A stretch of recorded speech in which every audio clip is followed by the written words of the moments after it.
Hey, now I'm going to show you how to do some shading. So this is super quick. I've already got my circle here. I have included a pattern using my clipping mask. I'm going to go up to layers.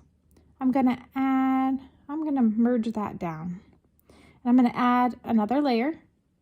I'm going to click on that layer and select clipping mask. So now it can only add color inside the circle. It cannot add color outside the circle. That's what the clipping mask does for you. And I've got my black selected. I'm going to go in and I'm going to select the soft brush smooth. This is a standard brush within Procreate. I have all my favorite brushes in one spot, but this is in the airbrush category. So I'm going to use this. I'm going to adjust my size to about, I like a 10-11%. I'm a lefty, so you'll have to deal with this being on the right side. And then my opacity, I'm going to put at around, it depends, but I'm going to go with about 35 for starters. So then I'm just going to start shading. And you can see that my Apple pencil is outside of the circle, but it is only shading inside where I want it to go. And this is one of those things where each element that I create in my clip art creation, I do on another layer so that I can shade each layer individually. And so like if you've got arms on an animal or a person and they overlap the body, you would want to shade those arms ideally separately. And it comes into play.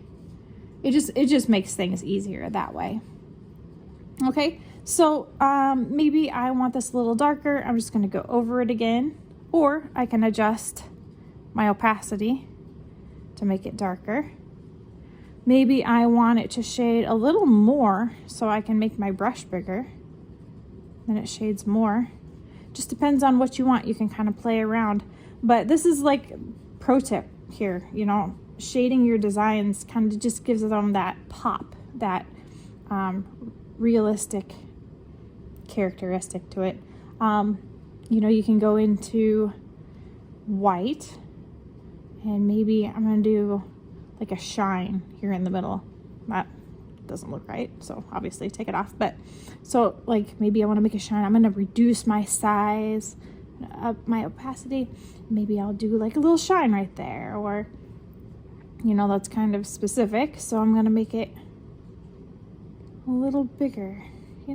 Just kind of play around with things. You can also, if it's a little too harsh, you can go up to blend and maybe blend it out a little bit. Make that bigger, blend this out. I don't want it to be so obvious, so I'm going to blend it better. Here, maybe that's too much shine. We want to make it a little more whatever, So I'm going to blend it. Basically, that's your shading.